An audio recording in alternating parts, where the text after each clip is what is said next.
여러분 운칠 기삼이라는 말 혹시 들어보셨나요? 청나라 포성령이란 사람이 쓴 요제지에 실려 있는 이야기로 운이 70%고 기술 즉 자신의 노력이 30%로 어떤 일이 성사된다라는 의미를 가지고 있습니다. 수많은 사람들이 삶을 살아가면서 나름대로 열심히 최선을 다해서 살아가는데 막상 일의 결말을 놓고 보면 자신이 노력한 것은 30% 정도에 불과하고 나머지는 뭔가 운이라고밖에 볼 수 없는 초자연적인 어떤 부분들이 개입되어서 일이 성사된다라고 하는 것을 알게 되고, 그래서 사람이 내가 열심히 기술을 연마하고 사는 것도 중요하지만 그보다 더 큰 것이 운에 달려 있구나 라는 말을 하게 됐어요. 그래서 나온 말이 운칠기삼이라고 하는 말입니다. 하나님을 모르는 사람들의 입장에서 그것을 운이라고 표현했지만 성경은 그 운이 하나님이시다라고 말씀합니다. 사람이 열심히 최선을 다해서 살아가야 하는 것 맞습니다. 하지만 하나님의 도우심이 함께하지 않으면 사람의 모든 수고가 허사로 돌아가고 수포로 돌아간다고 성경이 말씀하고 있습니다. 예수님 오시기 792년 전, 그러니까 지금으로부터 약 2800여 년 전에 지금의 팔레스타인 지방, 그 당시 유다 나라의 이팔청춘, 그의 나이 16세에 유다 나라의 제10대 왕으로 등극하게 된 한 사람이 있었는데 그 이름이 우시아입니다. 그 우시아의 또 다른 이름이 아사랴인데 여호와께서 도우셨다라는 의미를 가지고 있습니다. 함께 보십시다. 여호와께서 도우셨다. 우시아라고 하는 이름은 여호와의 능력이라는 의미를 가지고 있고, 그의 또 다른 별명인 아사랴는 여호와께서 도우셨다라는 의미를 가지고 있었다라는 것입니다. 그 이름과 별명에서 알 수 있는 바와 같이 그가 여호와 하나님의 능력을 의지하는 믿음으로 그의 왕으로서의 통치를 시작했다라고 하는 말입니다. 자기가 최선을 다하는 것도 중요하지만 하나님의 도우심이 없이는 아무것도 될 수 없다라고 하는 것을 철저히 깨달았기 때문에 그와 같은 삶을 살아가게 되었다라고 하는 것입니다. 그의 부친이 아마샤 왕이고 그의 조부가 요아스 왕인데 그 아버지 아마샤 왕과 할아버지 요아스 왕을 보면서 역시 뼈저리게 배우게 된 교훈은 그 사람이 살아가면서 그 한 개인이나 한 나라의 성공과 실패는 어떤 인간의 힘이나 노력만으로 되는 것이 아니라 인간의 노력 위에 부어지는 하나님의 도우심 여부에 달려 있는 것임을 철저하게 깨달았기 때문입니다. 우시아의 아버지가 아마샤인데요, 그 아마샤가 25세에 유다 나라의 제9대 왕위에 등극하게 되었죠. 그 역대하 25장 1절 이하에 보면 아마샤가 왕위에 오를 때의 나이가 25세라 예루살렘에서 29년 동안 다스리니라. 그의 어머니의 이름은 여호아따시오 예루살렘 사람이더라. 아마샤가 여호와께서 보시기에 정직하게 행하기는 하였으나 온전한 마음으로 행하지 아니하였더라. 그의 나라가 굳게 섬에 그의 부왕을 죽인 신하들을 죽였으나 그의 자녀들은 죽이지 아니하였으니 이는 모세의 율법책에 기록된 대로 함이라. 곧 여호와께서 명령하여 이르시기를 자녀로 말미암아 아버지를 죽이지 말 것이요 아버지로 말미암아 자녀를 죽이지 말 것이라. 오직 각 사람은 자기의 죄로 말미암아 죽을 것이니라 하였더라고 되어 있습니다. 우시아의 아버지 아마샤는 비록 온전한 마음은 아닐지라도 그래도 하나님을 의지하고 하나님 보시기에 정직하게 행하였던 사람이었다라고 하는 것입니다. 어찌하든지 모세의 율법책에 기록된 여호와 하나님의 말씀대로 행하려고 노력했다라고 하는 것입니다. 그의 아버지를 시해한 사람들 삼족을 다 멸하고 싶은 마음이 있었지만 하나님의 말씀인 모세오경 성경에 그렇게 하지 말라고 본인의 죄를 징계하는 것은 맞지만 그 아버지나 자식까지 싸잡아서 죽이지 말라고 하는 하나님의 말씀이 있었기 때문에 자기의 감정을 내려놓고 하나님의 말씀의 기준에 따라 행동했다라고 하는 것입니다. 신앙이란 그런 거죠. 내 마음이 불편하다 안 하다, 내 기분이 내킨다 안 내킨다, 그것과 상관없이 하나님께서 성경에 무엇을 말씀하셨는가를 알고 그 성경 말씀 앞에 내 생각과 감정을 내려놓고 그 말씀대로 행하는 것, 그것을 가르쳐서 성경은 믿음이라고 합니다. 그것이 하나님이 기뻐하시는 믿음의 모습이었고, 이 우시아의 아버지 아마샤가 그러한 모습으로 그의 통치를 시작했다라고 하는 것입니다. 그 결과가 무엇입니까? 하나님의 도우심을 받고 그 나라가 굳게 서고 예루살렘에서 29년을 다스리는 복을 받았습니다. 그가 자기의 감정을 내려놓고 철저히 모세오경에 기록된 하나님의 말씀을 따라 행동하기 시작하였을 때에 하나님이 그의 나라를 강건하게 해주셨고 29년이라는 긴 시간을 잘 통치할 수 있도록 은혜를 베풀어 주셨다라고 하는 것입니다. 그러던 어느 날 세일산 에돔 족속과 더불어 전쟁을 해야 하는 급박한 사태가 벌어졌습니다. 그때 아마샤는 유다 사람들을 다 모으고 여러 족속을 따라 천부장과 백부장을 세우고 20세 이상으로 창과 방패를 잡고 능히 전장에 나갈 만한 자 30만 명을 얻고 또 은 100달란트로 북이스라엘의 군사 큰 용사로 10만 명을 용병으로 기용했습니다. 엄청나게 큰 돈을 주고 북이스라엘의 큰 용사 10만 명을 용병으로 사들였다라고 하는 것입니다. 그리고 세일산 에돔 족속과 전쟁을 하려고 하는 그때에 어떤 하나님의 사람이 나와서 왕이여 이스라엘 군대를 왕과 함께 가게 하지 마옵소서. 여호와께서는 이스라엘 곧 에브라임 자손과 함께하지 아니하시나니 왕이 만일 가시거든 힘써 싸우소서. 하나님이 왕을 적군 앞에 엎드러지게 하시리이다. 하나님은 능히 돕기도 하시고 능히 패하게도 하시나이다 라는 충고를 했습니다. 아마샤는 그 어떤 하나님의 사람의 충고를 그대로 받고 순종했습니다. 은 100달란트가 너무 아까웠지만 실제로 그 아깝다라고 토로했지만 그러나 하나님의 사람이 함께 나아가면 오히려 하나님이 함께하지 않을 것이고 왕이 힘써 싸우긴 하겠지만 전쟁에서 죽게 될 것입니다라는 그 말을 그대로 믿음으로 받고 은 100달란트를 포기하고 이스라엘 용병 10만 명을 그냥 되돌려 보냅니다. 그리고 세일산 에돔 족속과 전쟁을 했습니다. 누가 이겼을까요? 당연히 하나님의 말씀대로 순종한 아마샤가 이겼습니다. 그 와중에 돈을 받고 유다 나라를 도와주려 했던 용병 10만 명이 이스라엘로 돌아가면서 그냥 돌아간 게 아니라 유다 성읍들을 약탈하고 사람 1000명을 죽이고 많은 물건을 노략질해 갔습니다. 아주 악한 종자들이죠. 그 악한 종자들과 함께 전쟁에 나갔으면 어떻게 될 뻔했습니까? 더 큰일 났을 뻔했죠.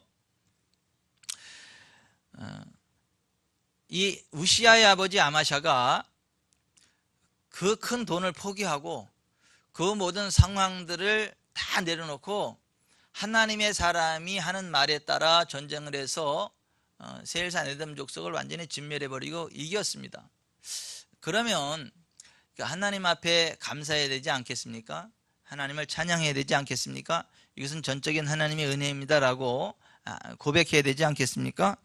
그러나 안타깝게도 이 아마샤 왕은 그 전쟁의 승리에 도취하여 세일 자손의 우상들을 가져다가 그 앞에 경배하고 분향하게 됩니다.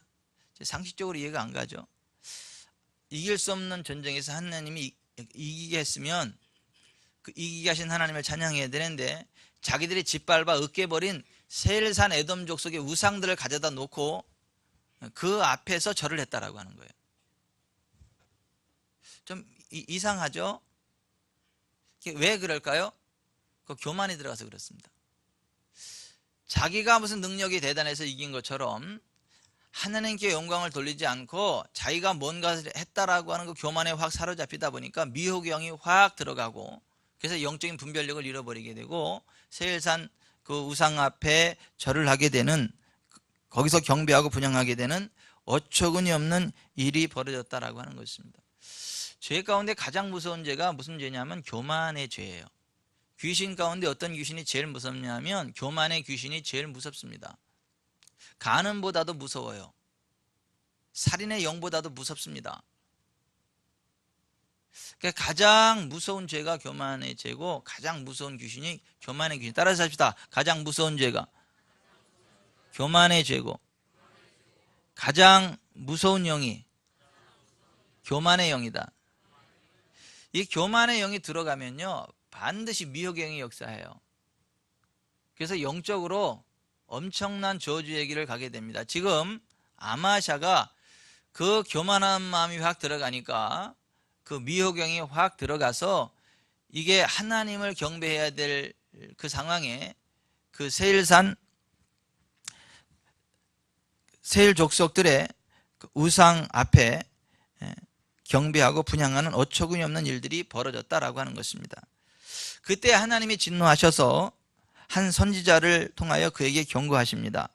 25장 15절인데요. 저 백성의 신들이 그들의 백성을 왕의 손에서 능히 구원하지 못하였거늘 왕은 어찌하여 그 신들에게 구하시나이까. 그때 아마샤는 하나님의 선지자가 그 말을 하는 중간에 그 말을 끊고 말하기를 26절 선지자가 아직 그에게 말할 때에 왕이 그에게 이르되, 그러니까 선지자의 말을 딱 끊어버렸다는 얘기죠. 딱 끊어버리고 끼어들어서 우리가 너를 왕의 모사로 삼았느냐? 그치라 어찌하여 맞으려 하느냐. 굉장히 무례하죠. 그 하나님의 선지자에게 그 입 닥치라 하면서 맞을래? 그러는 것입니다. 그 하나님의 경고를 무시하고 하나님의 선지자를 무시했다는 얘기죠. 그 사건 이후에 그는 북이스라엘과의 전쟁에서 힘없이 무너졌고 적어도 15년 동안이나 자국 백성들이 그를 모반하였기에 라기스로 도망하였지만 결국 모반한 그 무리들에 의해 죽임을 당하게 되었습니다. 그 아마샤 아버지 우시아의 할아버지와 똑같은 모습이에요. 초창기에는 하나님을 경외하고 하나님의 사람들을 존중하고 그들을 통해서 주시는 하나님의 어떤 메시지들을 겸손함으로 받고 부응했지만 후반기에 들어가서 교만의 영이 들어가면서 그 하나님의 사람들을 면박주고요, 하나님의 사람들을 통해서 주시는 하나님의 교훈을 무시하고 대적하고 꺾어버리다가 결국 자기가 백성들에게 모반을 당하게 되고 시해를 당하게 되는 그 안타까운 결말을 보게 됐죠. 그러한 아버지와 할아버지의 모습들을 이 우시아가 본 거죠. 그러니까 28청춘 16세에 왕이 되면서 우리 아버지하고 우리 할아버지가 어떠한 모습으로 유다 나라를 통치하다가 어떤 식으로 살해를 당했다는 것을 배웠죠. 알게 됐죠. 그래서 그는 이렇게 결심할 수밖에 없었겠죠. 나는 내 아버지의 좋은 신앙의 모습만을 기억하며 그것을 본받아 여호와 하나님 보시기에 정직한 삶을 살아가야 할 것이다. 그런 깨달음이 왔겠죠. 그래서 그가 오늘 본문 4절에 보면 오늘 4절 말씀 같이 읽어보겠습니다. 시작. 우시아가 그의 아버지 아마샤의 모든 행위대로 여호와 보시기에 정직하게 행하며. 그러니까 그의 아버지 아마샤가 전반기 때에 그가 교만의 영에 들어가기 전에 정말 하나님 보시기에 정직하게 행하였던 그것을 본받아서 우시아도 그렇게 살아가기를 결단했고 그렇게 유다 나라의 왕으로서의 통치를 시작했다라고 하는 것입니다. 우시아가 그의 아버지 아마샤의 모든 행위대로 여호와 보시기에 정직하게 행하며 라고 하는 것입니다. 그리고 한 걸음 더 나아가서 그는 하나님의 묵시를 밝히 하는 하나님의 사람 스가랴를 그의 개인 교사로 청빙하여 하나님의 묵시를 가르침 받는 일에도 주력하여 열심히 하나님을 구하였고, 그가 하나님을 구할 동안에는 하나님이 그를 형통하게 하셨다. 오늘 성경이 그렇게 말씀하고 있는 것을 봅니다. 4절 5절을 한번 연결해서 읽어보겠습니다. 우시야가 그의 아버지 아마샤의 모든 행위대로 여호와 보시기에 정직하게 행하며 하나님의 묵시를 밝히 하는 스가랴가 사는 날에 하나님을 찾았고, 그가 여호와를 찾을 동안에는 하나님이 형통하게 하셨더라. 여러분, 정말 하나님 보시기에 정직하게 행하고 하나님이 세우신 영적인 권위, 질서를 따라 순응하는 삶을 살아갈 때에 하나님이 도우셔서 형통한 삶이 됨을 믿으시기를 바랍니다. 역대하 20장 20절에도 너희는 너희 하나님 여호와를 신뢰하라. 그리하면 견고히 서리라. 그의 선지자들을 신뢰하라. 그리하면 형통하리라고 말씀하셨습니다. 따라서 합시다. 너희는 너희 하나님 여호와를 신뢰하라. 그리하면 견고히 서리라. 그의 선지자들을 신뢰하라. 그리하면 형통하리라. 지금 우시야가 그러한 모습으로 하나님을 신뢰하고 하나님의 선지자들을 신뢰해서 나라가 견고하게 되어지고 형통하게 되어졌다라고 하는 것입니다. 그것이 오늘 역대하 26장 4절 5절의 말씀이에요. 우시야가 그의 아버지 아마샤의 모든 행위대로 여호와 보시기에 정직하게 행하며 하나님의 묵시를 밝히 하는 스가랴가 사는 날에 하나님을 찾았고, 그가 여호와를 찾을 동안에는 하나님이 형통하게 하셨더라. 26장 15절에도 보면 현대인의 성경으로 읽어드리겠어요. 또 예루살렘에서 그는 발명가들에게 교묘한 장비를 제작하게 하여 망대와 성곽 위에서 활을 쏘고 큰 돌을 발사하도록 하였다. 그리하여 그의 명성은 널리 퍼지게 되었다. 이것은 하나님이 그를 크게 도우셔서 그가 강력한 왕이 되게 하셨기 때문이었다. 따라서 합시다. 이것은 하나님이 그를 크게 도우셔서 그가 강력한 왕이 되게 하셨기 때문이다. 아멘. 하나님이 크게 도우셨다는 거예요. 그래서 하나님이 그가 강력한 왕이 되게 하셨다라고 하는 것입니다. 저와 여러분의 삶이 그렇게 되시기를 바랍니다. 오늘 저와 여러분의 삶이 오늘 역대하 26장 4절 5절처럼 되시기를 바랍니다. 그런 의미에서 4절 5절을 다시 한번 읽겠습니다.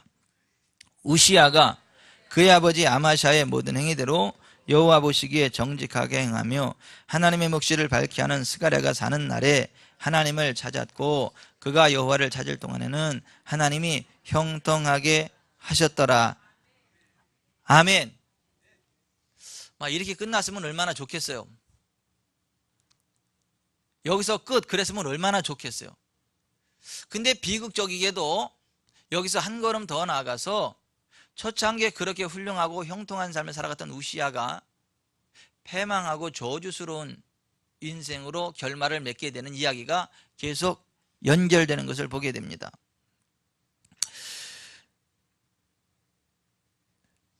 우시야가 초창기에 하나님을 구하고 하나님의 선지자를 통한 그 가르침에 순복했을 때에 그가 강성하여졌고 하나님의 크신 도우심을 힘입어서 정말 존귀한 자의 길을 걸어갔지만, 그가 왕이 된 지 52년이 지난 어느 날 그의 나이 68세에 그의 마음이 하나님 앞에 교만해졌고, 그는 나병이라는 저주에 걸린 상태로 그의 말년을 쓸쓸히 보내다가 처량하게 죽어가게 되었습니다. 왜 그랬나? 26장 16절 같이 읽어봅니다. 16절을 같이 읽어봅니다. 시작. 그가 강성하여짐에 그의 마음이 교만하여 악을 행하여 그의 하나님 여호와께 범죄하되 곧 여호와의 성전에 들어가서 향단에 분향하려 한지라. 아멘. 그가 강성하여짐에 그의 마음이 교만하여졌다라고 하는 것입니다. 그가 지금까지 형통한 삶을 살아온 것이 그의 기술에 있었던 것이 아니라, 그의 능력에 있었던 것이 아니라 하나님이 그를 크게 도와주셔서, 하나님이 그와 함께 하셔서 하나님이 그를 형통하게 했다는 그 사실을 망각해버린 거예요. 뭐 자기가 대단해서 자기의 능력으로, 자기의 지혜로, 자기의 기술로 이 모든 업적을 이루은 줄로 착각을 해서 뭐 교만해졌다라고 하는 것이죠. 무슨 죄가 가장 무섭다고요? 무슨 영이 가장 무섭다고요? 교만의 영이 들어가면요, 하나님도요 대적하고 끝내버리세요. 하나님은 교만한 자를 대적하시고 겸손한 자에게 은혜를 주신다. 그러니까 일단 교만의 영이 들어가면 하나님도 딱 대적해버리신다니까요. 하나님도 그냥 꺾어버리신다니까요. 정말 간음죄보다도 무서운 게 이 교만죄예요. 살인의 영보다 무서운 게 이 교만의 영이에요. 교만의 영이 들어가지 않도록 철저하게 조심하셔야 됩니다. 그 교만이, 뭐가 교만이냐면 하나님을 섬기기는 열심히 섬기는데 하나님의 말씀대로가 아니라 내 경험으로 한번 섬겨보겠다는 거예요. 하나님의 기준이 아니라 내 기준으로 한번 섬겨보겠다는 것입니다. 나는 내 스타일로 한번 열심히 하나님을 섬겨보겠다. 이게 영적인 교만이에요. 지금 이 우시야가 여호와의 성전에 들어가서 자기가 분향하겠다는 거예요. 하나님 앞에 제사하겠다는 것입니다. 제사를 안 하겠다는 게 아니고 하나님 앞에 제사를 하겠다는 거예요.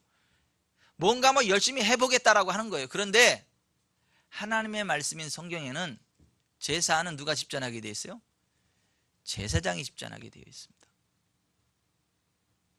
그래서 제사장 아사랴가 용감한 제사장 80명을 대동하고 왕을 막아서면서 그에게 충고합니다. 18절, 우시야 왕 곁에 서서 그에게 이르되 우시야요, 여호와께 분향하는 일은 왕이 할 바가 아니요 오직 분향하기 위하여 구별함을 받은 아론의 자손 제사장들이 할 바니 성소에서 나가소서. 왕이 범죄했으니 하나님 여호와에게서 영광을 얻지 못하리이다. 예전 같으면요 딱 물러섰겠죠. 예전 같으면 딱 물러섰겠죠. 포기했겠죠. 그런데 이제 뭐가 들어갔다고요? 교만이 들어갔어요. 교만이 들어간 방법이 있다 없다? 없어요. 이 교만이 확 들어가니까 19절 같이 읽어봅니다. 시작. 우시야가 손으로 향로를 잡고 분향하려 하다가 화를 내니 그가 제사장에게 화를 낼 때에 여호와의 전 안 향단 곁 제사장들 앞에서 그의 이마에 나병이 생긴지라. 화를 내는 거예요. 그 하나님의 기준으로 하나님의 말씀으로 올바로 충고하는 제사장에게 화를 내는 것입니다. 그 화를 낸 결과가 뭡니까? 그가 제사장에게 화를 낼 때에 여호와의 전한 향단 곁 제사장들 앞에서 그의 이마에 나병이 생긴지라 그랬어요. 나병이 생겼어요. 그래서 그때로부터 그는요 그 나병으로 인해서 몸도 아파가지고요 건강한 정상적인 삶을 살지 못하고 별궁에 거하면서 죽을 때까지 쓸쓸한 삶을 살다가 죽어 갈 수밖에 없었다라고 하는 것입니다.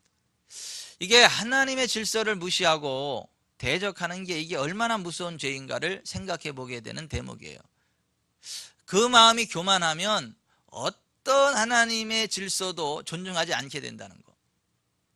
그러면 정말 사망에 이르는 무서운 결과를 맞이하게 된다는 이러한 교훈을 배우게 됩니다.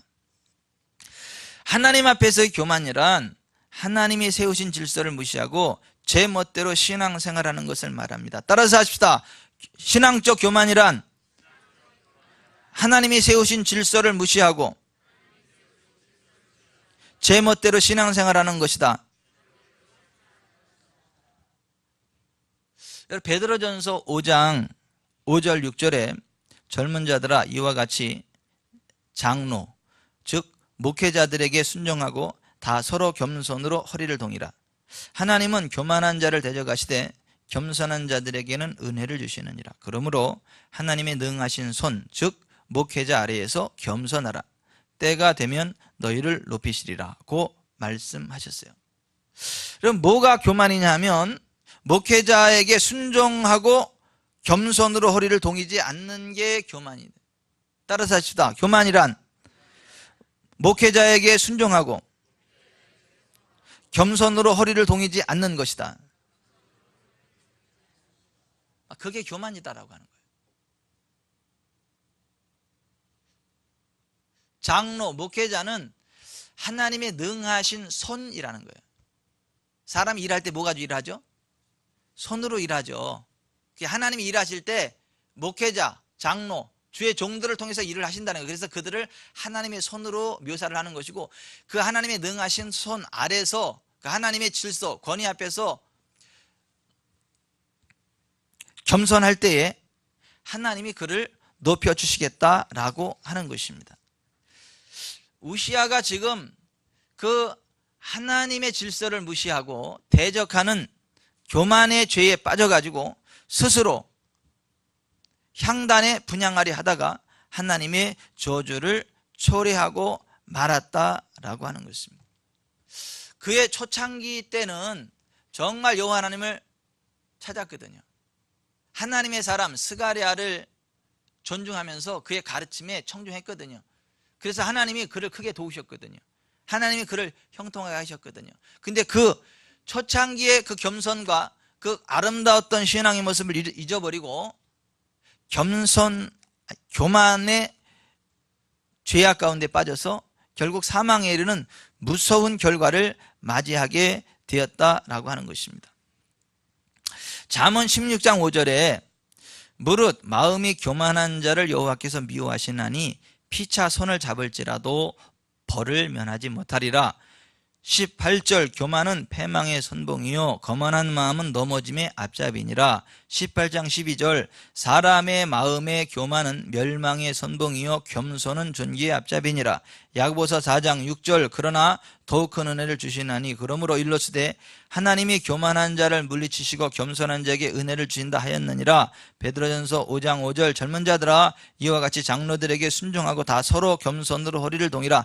하나님은 교만한 자를 대적하시되 겸손한 자들에게는 은혜를 주시느니라. 신앙의 교만이란 하나님께서 세우신 영적 질서를 무시하고 대적하는 것을 의미합니다.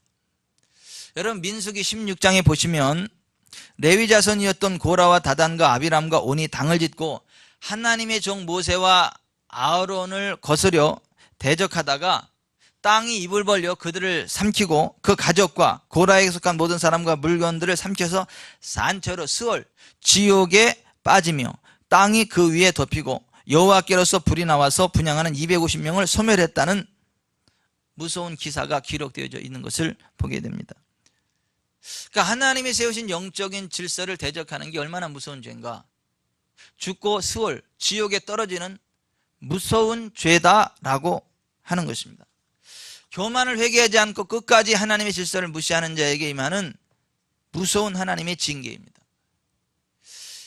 히브리서 13장 7절 17절에 하나님의 말씀을 너희에게 일러주고 너희를 인도하던 자들을 생각하며 그들의 행실의 결말을 주의하여 보고 그들의 믿음을 본받으라. 너희를 인도하는 자들에게 순종하고 복종하라. 그들은 너희 영혼을 위하여 경성하기를 자신들이 청산할 자인 것 같이 하느니라. 그들로 하여금 즐거움으로 이것을 하게 하고 근심으로 하게 하지 말라. 그렇지 않으면 너희에게 유익이 없느니라 그랬어요. 우리가 유익한 삶을 살아가기 위해서 반드시 기억해야 될 중요한 영적인 진리가 뭐냐 하면 하나님께서 세우신 하나님의 질서, 하나님의 영적인 권위를 순복하는 것이다라고 하는 것이죠. 대적하는 것이 아니고 순복하는 것, 순종하고 복종하는 것. 그렇게 할 때에 유익이 주어진다라고 하는 것입니다. 마태복음 10장 40절 이하에 너희를 영접하는 자는 나를 영접하는 것이요 나를 영접하는 자는 나를 보내신 이를 영접하는 것이니라. 선지자의 이름으로 선지자를 영접하는 자는 선지자의 상을 받을 것이요 의인의 이름으로 의인을 영접하는 자는 의인의 상을 받을 것이요 또 누구든지 제자의 이름으로 이 작은 자 중 하나에게 냉수 한 그릇이라도 주는 자는 내가 진실로 너에게 이르노니 그 사람이 결단코 상을 잃지 아니하리라 하셨습니다. 예수님이 그렇게 말씀하셨어요. 그러니까 하나님이 세우신 영적인 질서가 얼마나 중요하냐라고 하는 거예요. 교회의 어떤 직분들이 얼마나 중요하냐라고 하는 것입니다. 집사님, 셀리더, 장로님, 권사님, 어떤 목회자, 막 이러한 그 직임들이요, 우리들이 무시해도 좋을 만한 그러한 가벼운 게 결코 아니라는 거예요. 우리들이 무시하고 함부로 대적하고 그렇게 해도 괜찮을 만한 그러한 가치 없는 타이틀이라고 하는 것이 아니에요. 정말 하나님이 세우신 질서가 얼마나 소중한 것인지, 하나님이 부여하신 직임이 얼마나 소중한 것인지를 알고 본인들도 그것을 기쁨으로 잘 감당해야 되고, 또 그러한 직임자들을 대하는 태도도 진지해야 한다라고 하는 것입니다. 유다의 왕의 그 가족이었던 우시아와 아마샤와 그의 조부 요아스 가문을 통해서 우리에게 주시는 교훈이 그거예요. 하나님과 하나님께서 세우신 영적 권위와 질서 앞에 겸손하게 시작함으로 형통하게 되었지만 후에 교만하여 하나님과 하나님께서 세우신 영적 질서와 권위를 무시함으로 패망하게 되었다. 저와 여러분의 삶이 형통한 삶이 되시길 바랍니다. 패망하는 삶이 되지 않기를 바랍니다.